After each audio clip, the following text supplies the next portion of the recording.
Hello, everybody. It is me, Tanya, and I am back with our chapter 2 in our collaboration. If you haven't seen chapter 1, then you can scroll down and rewatch that. I'm reading chapter 2 so we can have it here. Actually, I'm almost done writing the entire epilogue, but I wanted to read chapter 2 and let you guys see what that is about. And then tomorrow I'm going to come on and read chapter 3 and see if there's any suggestions. So if there's any suggestions, I want you to put them underneath the comment section. And this is pretty exciting. So if you remember the last one, chapter 1, we met Grace and we met the neighbor and the sheriff of the small town of Celestial Fall. So now, and at the end, the last sentence was, I'll read the last couple chapters or the last dialogue. "Let me guess," she glared at me. "You're one of them, vegan, gluten-free, non-dairy, no HMO, or whatever people. I can spot them a mile away, and by the looks of your skinny," she lifted her chin and looked up and down at me with her nose. "I do not cuss, but by the looks of it, you could stand a little sugar." "Oh no, I love gluten. I adore sugar, and bring on the milk. I like vegetables too." I waved my hand in the air. "I'm a baker. I bought the old bakery from Miss Pickering," which we need to put lease because she's going to lease it. So let me change that. "I leased the old bakery from Mrs. Pickering. In fact, I can't wait to go see the building tonight," I pointed to Grace. "Or maybe I'll go after the Moonlight Festival." I was so excited I caught myself talking a million miles a minute before I noticed Grace, Aggie, and Donaire was standing in front of me with their mouths wide open. And I wasn't for certain, but I swear Skylar Blues was too. So that was how we ended chapter 1. So let's go into chapter 2, listen to it, and tell me what you guys think about it in the comments. And then tomorrow I'm going to come back and read chapter 3. Chapter 2. "This is going to be amazing," I talked to Skylar Blue after the confusion about me owning the house had been resolved and everyone had left. "Why didn't we get another look at the house before we head into town?" I told her. I was eager to get to the building I'd leased from Miss Pickering, but knew I needed to get a little bit more settled in the new house. Maybe get a feel for how I wanted to decorate the 100-year-old cottage. The front porch needed a little bit of spackling, and the kitchen could stand a little paint to lighten it up. But the rest of the house appeared to be somewhat decent shape, at least enough for me and Skylar to move in. When you walked on the front porch, there was a little hallway with a small family room off to the left of the fireplace and a small bedroom off to the right. The kitchen was located down the hall and took up most of the entire back of the small cottage, but the real gem was the all-seasons room that led off the kitchen. "We can put your cat tree in here." I picked up Skylar and held her close while I looked out the wall of windows. "You can watch all the little critters run around the wooded area. I bet there are a lot that come to the woods." For a split second, holding Skylar and looking into the woods made me feel like home. My stomach tugged, but I sucked in a deep breath. "Well, we can't be thinking about that now, can we?" I asked Skylar. She jumped out of my arms and scattered off into the house. I know how you feel. I kind of wish I could hide somewhere right now, too." The excitement I just had a few short moments ago had started to fade. The realization that I was no longer in the comfort of my parents' home began to weigh on me. It was high time I got out of their house and started my own life. It was all I'd ever wanted, and now that it was granted, it was high time I made the best of it. "Well, I'm not going to be able to take you with me." I talked to Skylar and walked through the house, even though I couldn't find her. The house was furnished and all the furniture was still covered up by drop cloths, but she was definitely playing hide and go seek. Well, maybe just hide. "I'll pull all the coverings off when I get back from town. I don't think I'm going to take that long." I walked through the house and kept an eye out for any signs of movement underneath any of the drop cloths, and my ear peeled for any noises, but the cottage was very quiet. "We need to change that. I took my phone out of my pocket and sat it on the ledge of the window in the bedroom and hit the music app. I loved listening to music. It was one of the things that I did in Whispering Falls that was so mortal, and my parents didn't really get it. Music had been a great way for me to escape from my upbringing of being the only different person, and I could connect with the singers. After all, I was like them. I was mortal. "I'll be right back," I hollered from the front door. "I'm going to get our bags." I waited for a few seconds to see if I'd hear any kitten pitter-patter paws, but still nothing. The entire cottage was surrounded by woods, and the driveway was made out of cobblestones, and the grass had grown up between them, almost making the unique feature unable to see. When I glanced around all the weeds, and the idea that could be underneath them during each season really did tickle me. One of my favorite things to do when I was a young girl was to go into Magic Moments Flower Shop in Whispering Falls and visit with Arabella Paxson, the owner. I loved poking around in there, rearranging various flowers to create something different and fun. And though my true talent was baking and in sugary things, I did have an eye for colors and what would meld together, which excited me to no end to get this yard in tip-top shape with pops of vibrant colors. That was going to have to wait. I had a bakery to get started, and first, and I already knew I'd be so tired by the end of each day with all the things. I needed to go to the bakery, get the bakery open, and I would probably come home, fall right into bed, and not wake up till morning. Or maybe I'd put a neat little hammock between the 2 trees in the side yard. That would make for a great napping spot. Ooh, and maybe get a good book. So I grabbed my suitcase out of the back of the El Camino and hoisted it up on my shoulder when I grabbed Skylar's box of toys, which she never played with. "Let me grab that." Someone ran up and startled me, reaching for the box. "Orrin," my jaw dropped. I jerked the box to me. "What are you doing here?" "Orrin Regalia?" My mind twisted with all sorts of scenery. "Mother!" I dropped the box and stormed into the kitchen, locking it on my way in and headed straight for my phone. "Mother, what are you thinking? I can't believe you." I left a voicemail on her phone. "No wonder you're not answering me. You knew I was going to be mad with your little scheme of sending Orrin here to spy on me. I won't have it. You have to tell him to go home right now." "Lo, can you let me in?" Orrin's face was planted up against the outside window of my bedroom. "I can explain." I marched over to the window, grabbed each end of the curtains, quickly dragging them closed. I spit, waving my hand in front of me as the dust flew from them. That was my phone.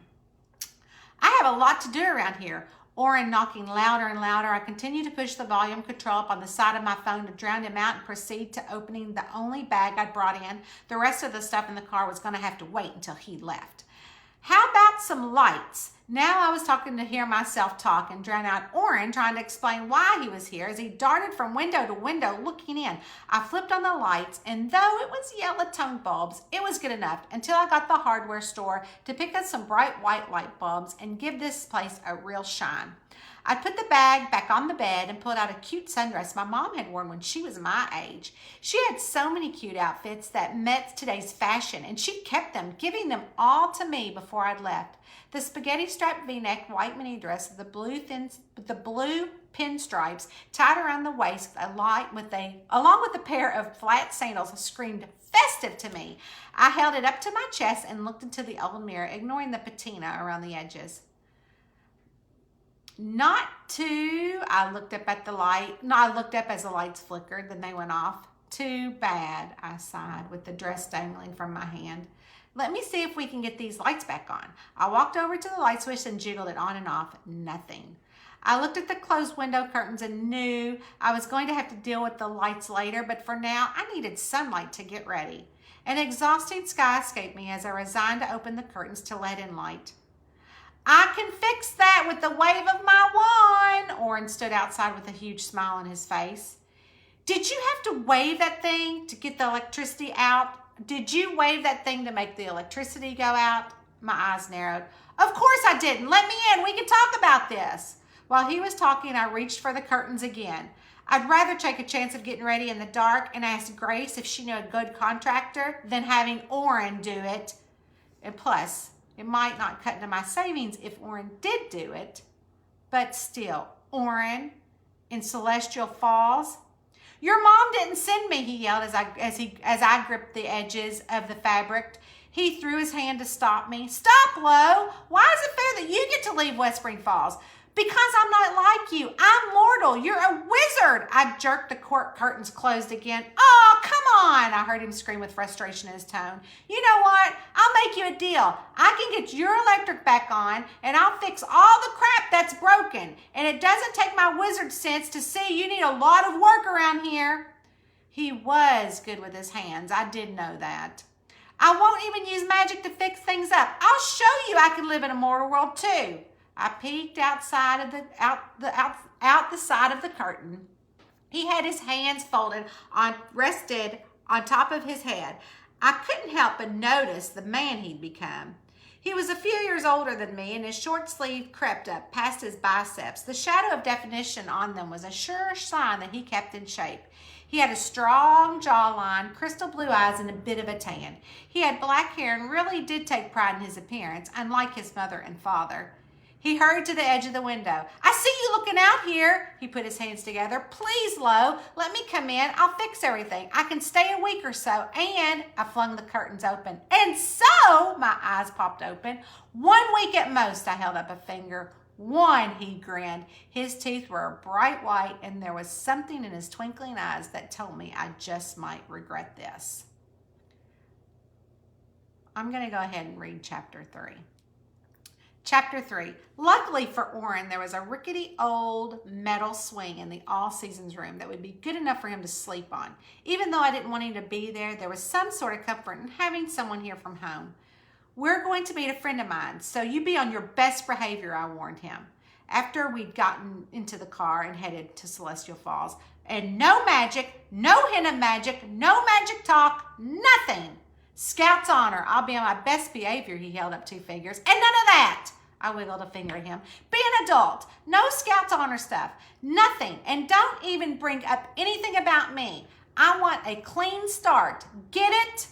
Yep. He folded his arms across his chest and looked straight ahead with a big grin on his face. You know, you're lucky not having this curse. How did you get them to let you leave anyways? I asked. The Marys? Did they help you?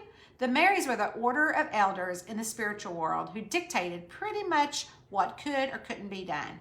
They were really the ones who had decided where I'd move, and though Celestial Falls seemed to be a small town, it did seem like the perfect spot to get my mortal legs up underneath me.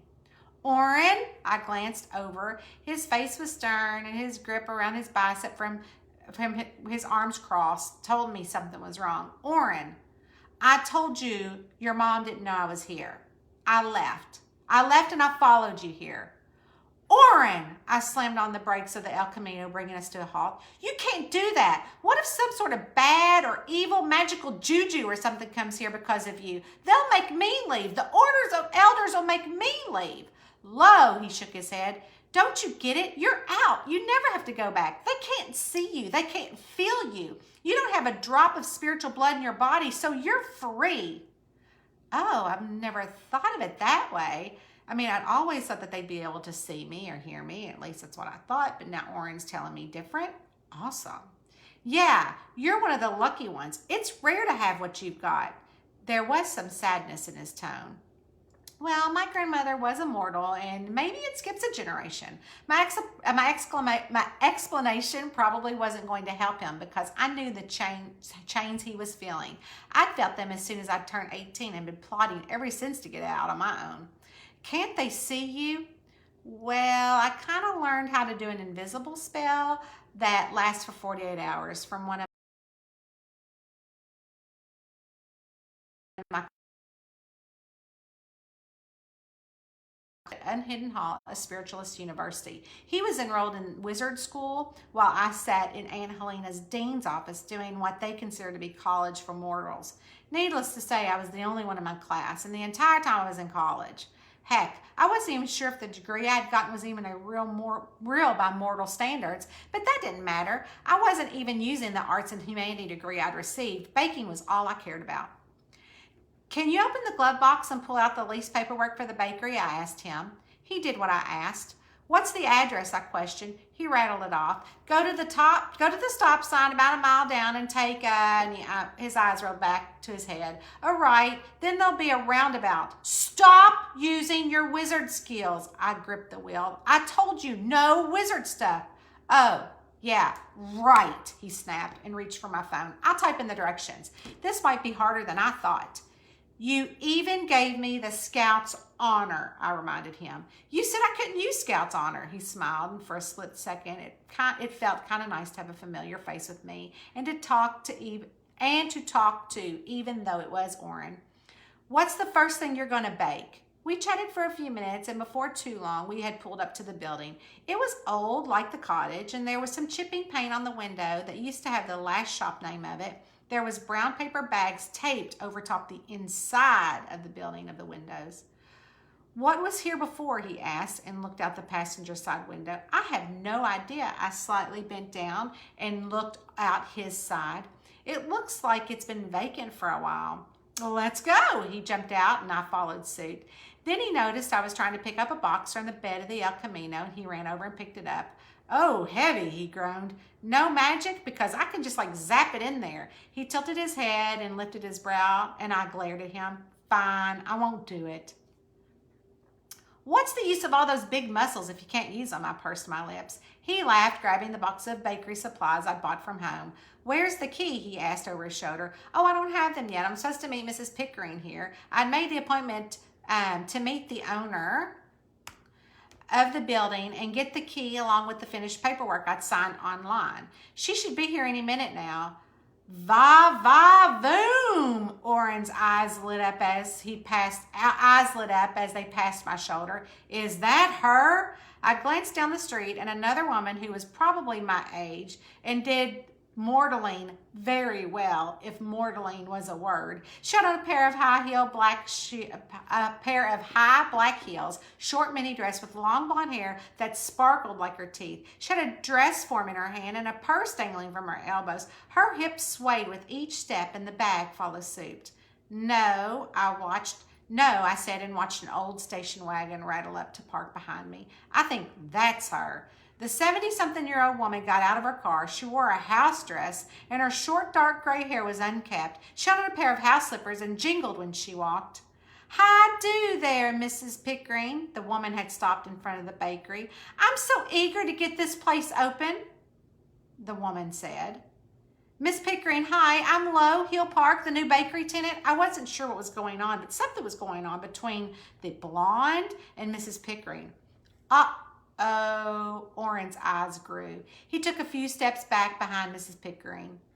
I'm very excited to get heavenly desserts to Celestial Falls. I stepped in front of the woman with the dress form.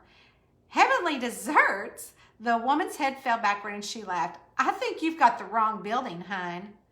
Oh dear, Mrs. Pickering's bushy brows furrowed. Did I promise the building to both of you? Well, I have my papers right here. I stepped them open just as the other lady slowly pulled hers out of her purse and showed them to Miss Pickering. Smooth, Orrin grinned. I'm Orrin Regalia. He did a little bow that reminded me of his father. Oh my, you are a charmer, Orrin. The woman smiled and gave a giddy laugh. I'm Scarlet Rose. She put her hand out and he took it, slightly kissing the top, leaving her with a full-out laughter. Honestly, I rolled my eyes and said, Mrs. Pickering, do you have the keys? I'd like to get my items into the bakery set up and get started right away. And I'd like to get my dress forms in the shop so I can get my boutique open right away. Scarlett's demeanor changed. I think I need to call Harold, Miss Pickering fiddled with her pocketbook. Oh dear, I think I left my phone at home. Good afternoon, ladies and gentlemen. I had not noticed that Grace had walked up. Orrin Regalia, a friend of Lowe's. He did that entire bow thingy again, like the British father. Honestly, it was one part of his personality that I didn't like, but it really seemed to go over well with the Mortar ladies. Let me be the first one to welcome you to Celestial Falls. Scarlett's southern voice was working better than magic on him. And let me get that for you. He had the nerve to take the dress form and hold it. I tried to give him the look, the one that asked him what on earth was he doing, helping her or me, because it appears as if we were in a bit of a pickle. I was the sour pickle while Scarlett was the sweet kind. Is there a problem? Grace asked. Nope, no problem. I was just trying to get the keys to the bakery, I sighed. And I'm trying to get the keys to my new boutique. Scarlett shifted to one side, her hand open to Miss Pickering. I can't remember who I told what. Oh dear, Miss Pickering rubbed her head. Do you think you could call Harold for me? Miss Pickering, Harold died 4 years, remember? Grace reminded her. Oh, of course she doesn't remember. She can't remember one day to the next. I knew I should have driven over to the nursing home and get those keys, so Scarlett spat. Mrs. Pickering, remember me? I'm Scarlett Rose. I go to church with you. I was in your Sunday school class and got all them gold stars every week. Honey, where do you go to church? Miss Pickering asked me as though it was going to decide who got the building lease. It did appear to be promised to me and Scarlett. I've got an idea, Grace interjected. Thank goodness I'd never gone to a traditional church, and it was something I definitely needed to check out if I was going to be in this whole mortal world thing. I need a good idea, I muttered to my new and only friend in Celestial Fall. Let's let the good folks of Celestial Fall decide what type of business you want in town. That was a terrible idea Grace had. We will have a little competition tonight at Moonlit Festival. Lo can bake something that would represent what the bakery would be to us here in Celestial Falls, and Scarlett can make some item of clothing that they could buy while she has a shop in Celestial Fall. And the community will vote on what they feel we need as a community, and whoever wins will get the building lease. Oh, I'm good with that, Scarlett oozed with confidence. I looked down at my sundress and now wished I'd had some sort of fashion sense, but there wasn't an ounce of glamour in me. Does that sound all right with you, Miss Pickering? Grace asked. I reckon it'll do, she agreed and turned around to shuffle to go back into the old station wagon. Do you think we should drive her? I asked Grace. I'll be sure she gets home, Orrin hurried to Mrs. Pickering's side. My goodness, Scarlett blushed. Is he single? Don't worry with him. He won't be here long. I tried to sound a little upbeat, but it didn't come out that way. The only way he was going to get Miss Pickering home was with magic. He'd already lied to me. He'd been here for a couple of hours and lied a couple of times. What a shame, Scarlett sighed. I've got to run. I've got a fabulous piece of clothing to finish. I'm sorry for your loss.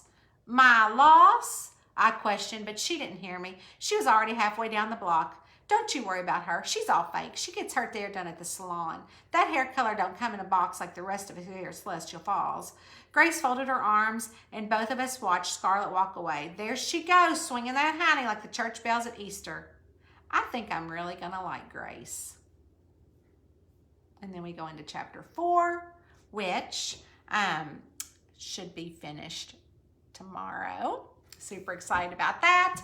So that was chapter 2 and 3. So we are almost done. And the next chapter will be, it's going to be Lo going to the store to pick up some items because she's going to make June's gems for the festival, and she's going to have some challenges doing that. And also in my head, while I think Grace is going to bring June and Scarlett up on stage, so they have to talk about what they've made and how it would help the community. That's when I think Lo is going to get her first little bit of ESP. Like, uh-oh. Or somebody's like, who does she think she is moving into this town? Does she honestly think that we're going to vote for her? Or she doesn't look like she cooks or she doesn't look like she eats what she bakes. It has to be some of that gluten-free stuff or, something along that line. We'll think of it. And so I wondered, and she's like looking around. I looks at Orrin. I mean, how do you like the Orrin twist? Because I thought, he's young. He could come and he could be like a carpenter in the town. Maybe we should vote on that. I don't know. But anyways, and so I thought, what if Lo is up on stage and she's hearing these things, and they're not like all good, but they're not like all bad. She might hear something like really good and maybe hear something really bad. So then she hears them and she's looking around and she's like, oh my gosh, I'm really having bad self-talk. When really it's not bad self-talk, it is starting her ESP. So I do know that this is how I want to end it. This is how I want to end our collaboration, which will go into which will be our epilogue. But I wanted to end where it said,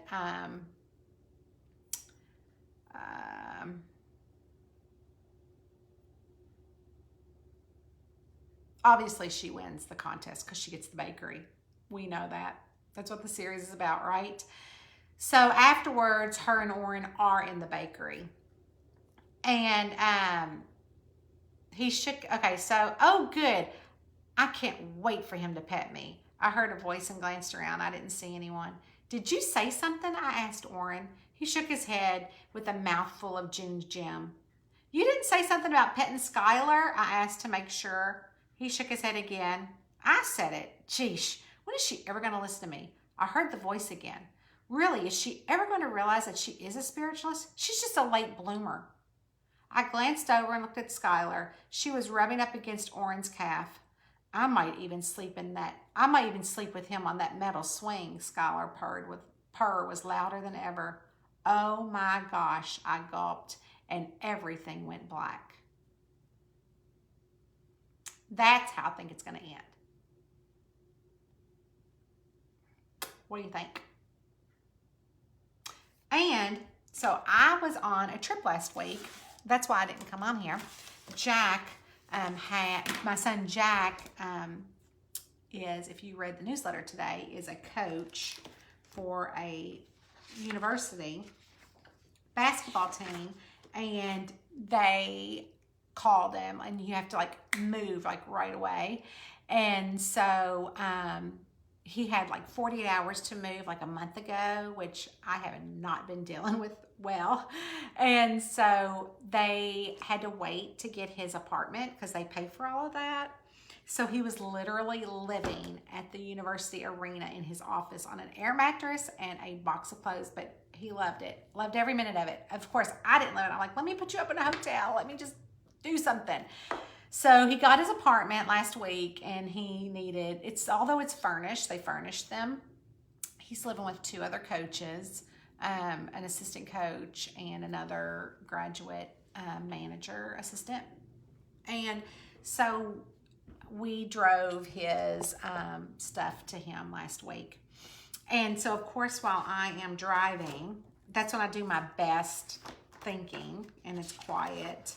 And I drive because I like to drive, and now I can't find it. Let me see if I can find it. So anyways, I had my,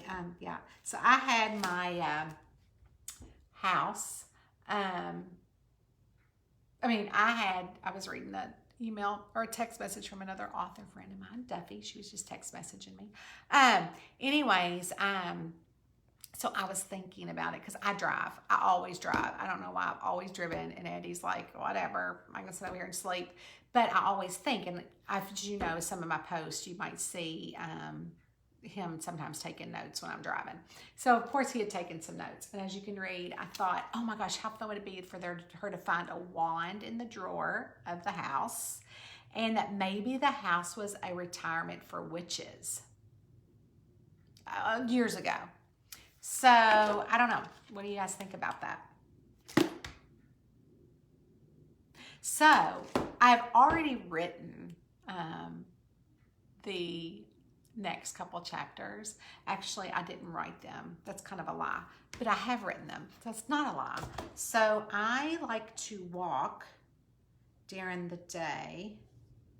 And it's not transferred to my iPad yet. And I take my phone. So I went on a walk, and for 45 minutes, I dictated the next 2 chapters. So when we get off here, I'm going to dictate those chapters. I will hook it up to my computer, and it'll do Word document. And then I'll clean that up, and then hopefully I'll come in here tomorrow and read those to you, and then we will be tidied up. So tell me what you think about this last 2 chapters. And tell me if you think the ending is good, because I can't kill somebody in the epilogue. But obviously, the first person, so we have a mod in the upcoming chapters that she meets at the festival, and Maud owns a orchard, and she says something, I can't remember because it's on the voice memo that I'm going to dictate. So she says something that Lo hears, ESP. Like, does she really honestly think someone's going to go in her boutique and buy that? Or, really? I mean, we could all use some good sugary treats around here or something like that. But before that, there was a conversation that she had with Orrin, and which would benefit her for Lo to win the competition. So she would be a suspect if Scarlet Rose was to come up dead in the actual book, which is what the serial is over on Patreon and on Kindle Vella, which is the book cover. So she would be the suspect, and I think Orrin might become a suspect, which would keep him there and involve the Marys and more people, his parents or whoever. And then, I gotta look back. I don't have it in front of me, but whatever it was that Raven gave her that we picked in the pouch, she's gonna use to make the June's gems. All that is in there. So be looking for that tomorrow, and let me know what you guys think. I'm super excited. I mean, it's coming together fabulously. So I will let you guys go. Have a good night.